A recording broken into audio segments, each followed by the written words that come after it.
Hey, what's up? It's me, Jessica J. Did I hit record? And I was just wondering if you've ever sat and thought to yourself, what do I do if I'm just really shy and quiet? Well, if so, I'm glad you asked, because today I'm gonna go over exactly what you could do to have more meaningful conversations with a woman so that you don't have to talk more. Because who wants to talk more when it comes to talking to women?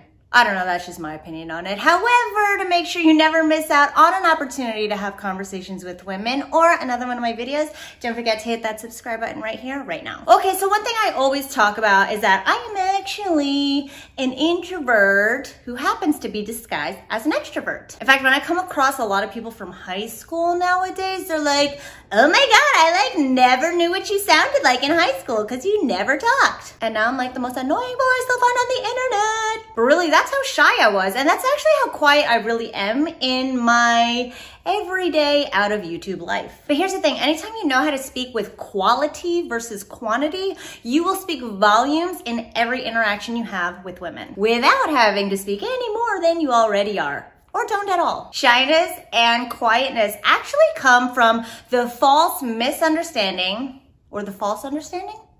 The misunderstanding of how you'll be perceived by other people when you do open your mouth. So once you know how to generate mostly or only positive feedback from when you do open your mouth without having to say more than you're already saying, you'll have that much more confidence going forward in all your interactions. So the very first way to overcome your shyness is to utilize your texting more. So since we're talking about how to generate more positive feedback when you do open your mouth, texting a woman when you're not around her is a lot better than having to hold it in and wait until you get right in front of her. Because when you're able to generate good, positive feedback from your interactions via text, you'll feel that much more inclined to open your mouth once you do see her because you're already used to getting that positive feedback to begin with. And for more help on how to text a woman appropriately to generate those knee-jerk responses, don't forget to check out this video right here. The second way to overcome your shyness and quietness in conversation is to simply mirror our actions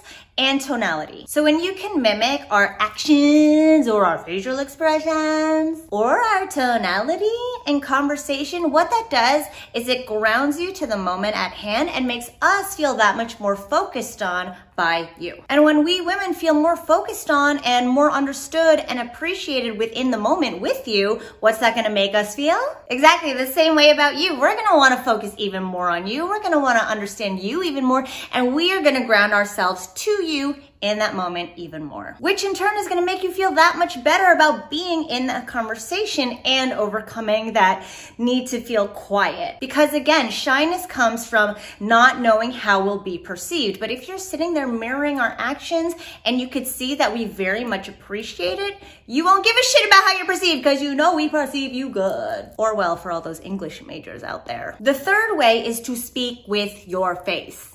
Again, so much more can be said with your face and with your body than can be said with your words. Giving her reactions simply with her face encourages us to be like, oh, okay, he's actually listening, he's actually understanding, and he's actually reacting. Let me keep talking to him.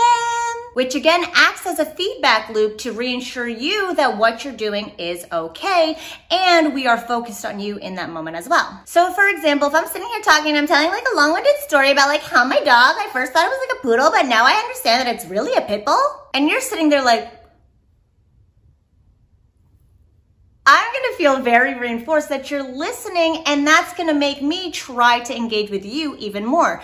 Therefore, making you feel that much more comfortable about us wanting to be in that interaction and making you feel more inclined to speak when it's your turn. The fourth way is to speak yourself. Now, you guys always hear me talking about this PRS plus hey, which is basically talking from your personal, relevant experiences. That includes anything that you experience in your own thoughts, through your own eyes, in your own shoes. Here's the thing, we all have more confidence when we know exactly what we're talking about.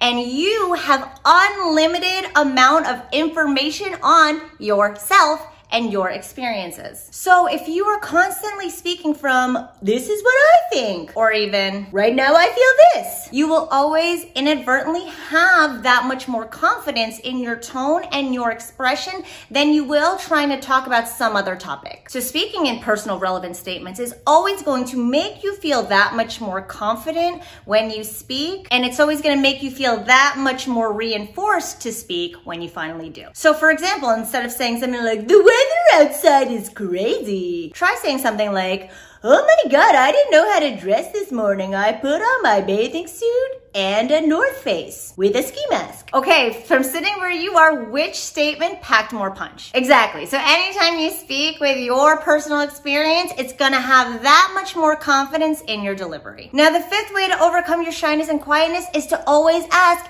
how about you? Like I mentioned before, my PRS plus hey, I talked about personal relevant statements, and this part is the how about you. Asking somebody to engage with their personal relevant experiences is always going to take a lot of the pressure off you to carry the entire conversation. So for instance, she asked you, what do you do for a living? And you're like, I'm an accountant.